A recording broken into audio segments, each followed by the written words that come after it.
inside my own world of make-believe. Bismillahirrahmanirrahim. Assalamualaikum warahmatullahi wabarakatuh. Ketemu lagi dengan saya dalam video kali ini di praktikum perancangan tata letak fasilitas modul 4 part kedua. Nah, setelah kemarin kalian bikin struktur organisasi dan job desk serta job spec-nya, maka kita akan melanjutkan dengan materi penentuan lokasi dan penggajian. Tapi sebelum itu saya perlihatkan dulu mana penentuan lokasi. Nah ini urutannya salah ya. Seharusnya nama dan lokasi perusahaan terlebih dahulu ya. Jadi nanti kalian menentukan nama, kalian buat nama perusahaan kalian, terus kalian tentukan lokasinya mau di mana mau. Nah, cuman saran saya cari lokasi yang UMR-nya nggak terlalu besar dan dia dekat dengan customer serta supplier. Kalau bisa di daerah yang emang khusus untuk industri gitu. Nanti kalian cari, misalnya kalian pengen di daerah Majalengka ke atau di mana ke. Contohnya seperti ini, dia mencari tempatnya di Kendal. UMR Kendal itu nggak terlalu besar ya, sekitar 2 juta sekian kalau nggak salah. Setelah kalian menentukan lokasinya, kalian pengen di Kendal atau kalian mau di mana gitu, nanti kalian cari tanah yang akan dijual di daerah tersebut. Boleh kalian cari melalui online, tapi sebaiknya melalui online saja biar ada bukti. Boleh pakai OLX atau apapun itu. Nanti kalian cari di situ di mana ada enggak. Nah, minimal yang kalian cari adalah 10 hektar. Lokasinya terserah kalian mau di mana. Yang jelas kalian harus memberikan alasan kenapa kalian memilih lokasi tersebut. Gitu. Kayak gini kan dia ditaruhnya di dekat pelabuhan Kendal. Gitu. Nah, ini screenshot tanahnya.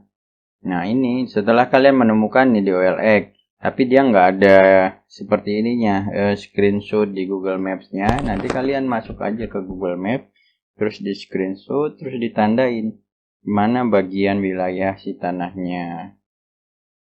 Minimal 10 hektar. Kenapa minimal 10 hektar? Bisi. Setelah kita hitung semuanya, dari luas lantai fabrikasi kan kemarin udah dihitung, terus luas lantai kantor serta fasilitas, serta ada penambahan 30% untuk luas lahan hijau.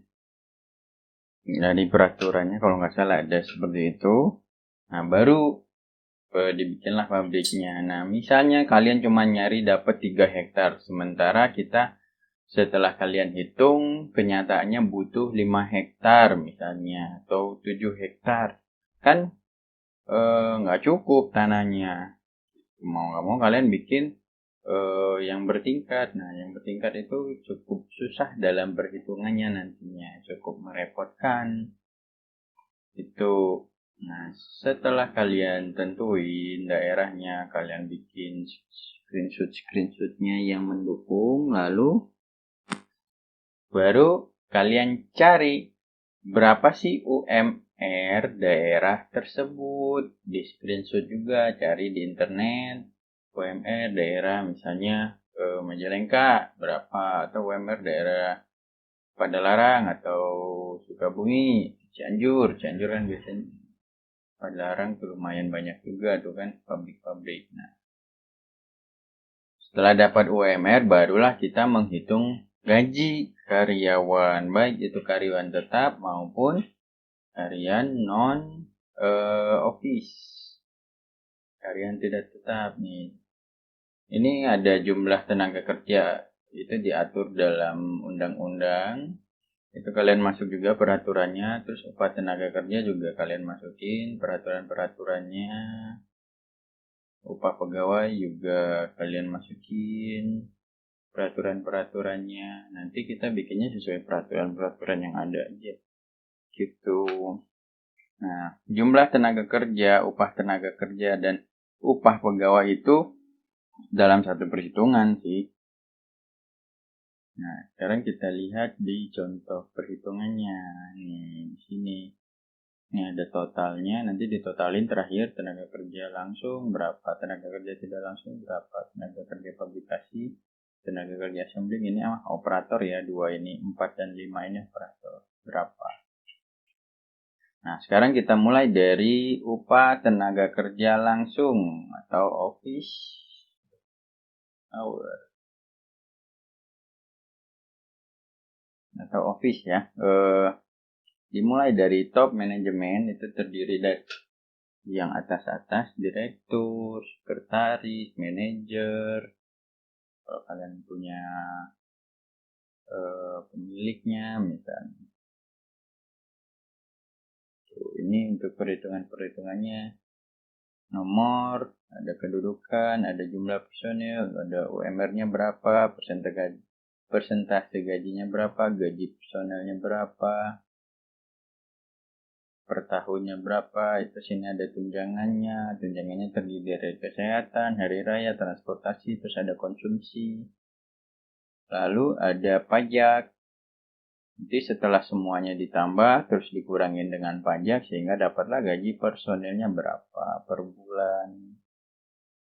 Tapi harus masuk akal ya.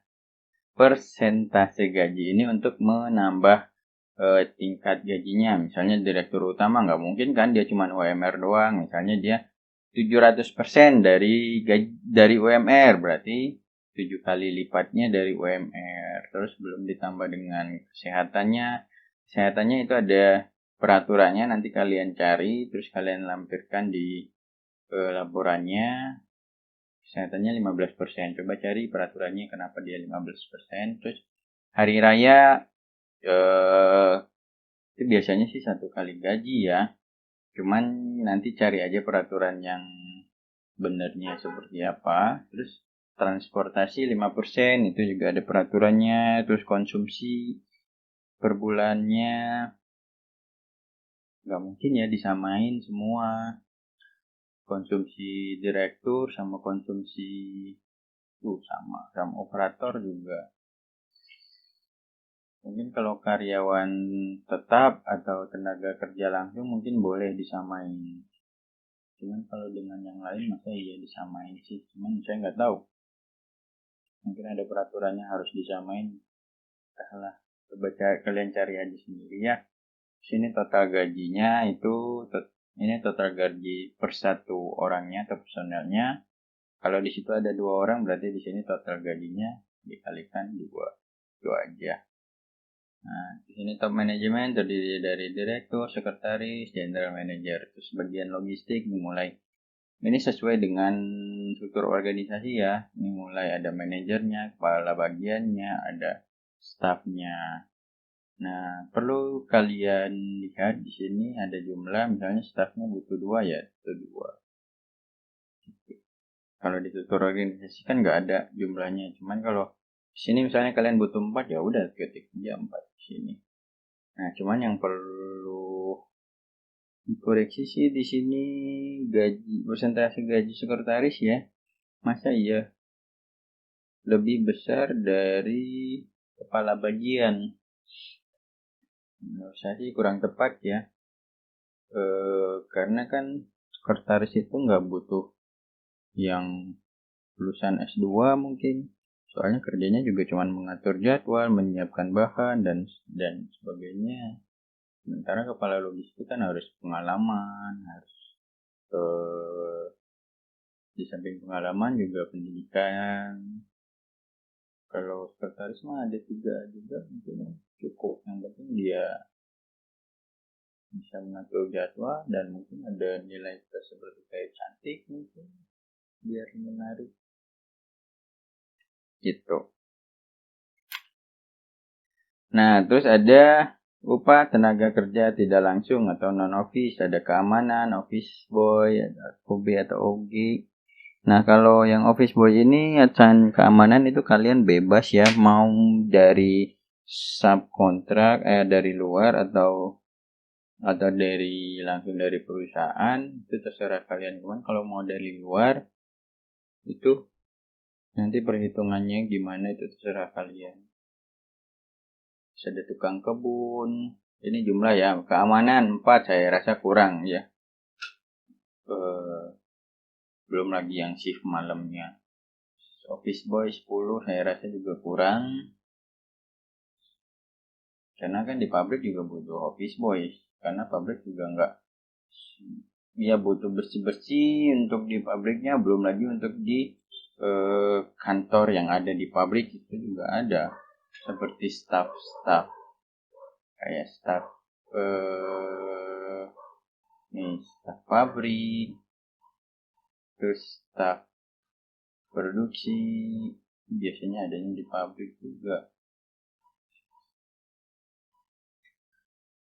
Terus resepsionis 2 mungkin cukup, dokter cuman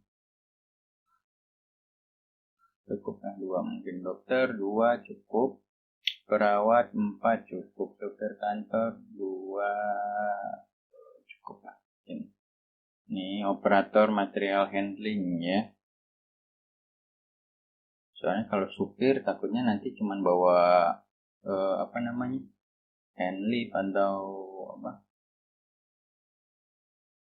cuman butuh operator doang ya. Saya disebutnya supir handlift, nggak mungkin kan. Jadi nanti ganti aja operator. Terus ada pegawai gudang, ada teknisi listrik, ada teknisi air, ada supir truk, terus ditambah dengan mekanik.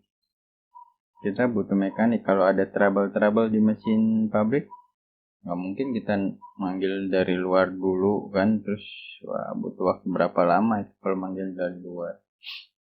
Kalau misalnya kita punya sendiri kan standby di pabriknya, langsung bisa secepatnya ditangani kalau ada trouble.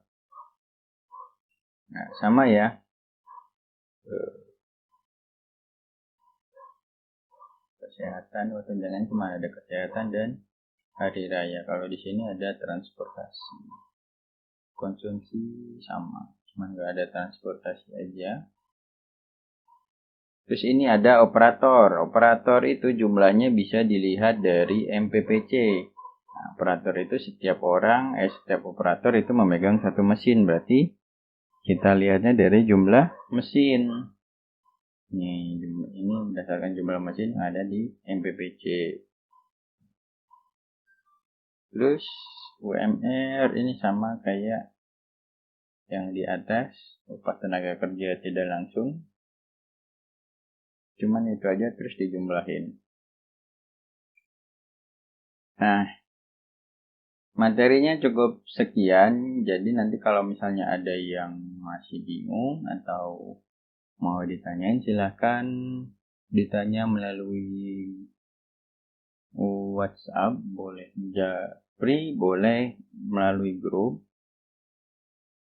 Nanti kalau saya bisa jawab ya saya jawab. Kalau enggak nanti maksudnya kalau bisa saya jawab langsung. Kalau enggak butuh penjelasan ya saya jawab langsung. Kalau butuh penjelasan melalui video nanti saya bikin lagi videonya. Oke.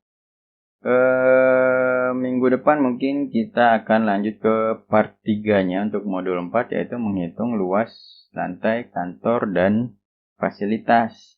Mungkin akan saya tambahkan dengan modul 5 karena modul 5 itu sedikit, cuman menghitung ongkos material handling yang kemarin udah saya suruh cari bahannya ya.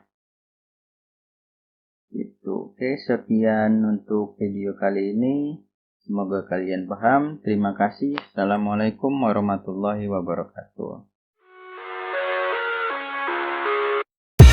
I live inside my own world of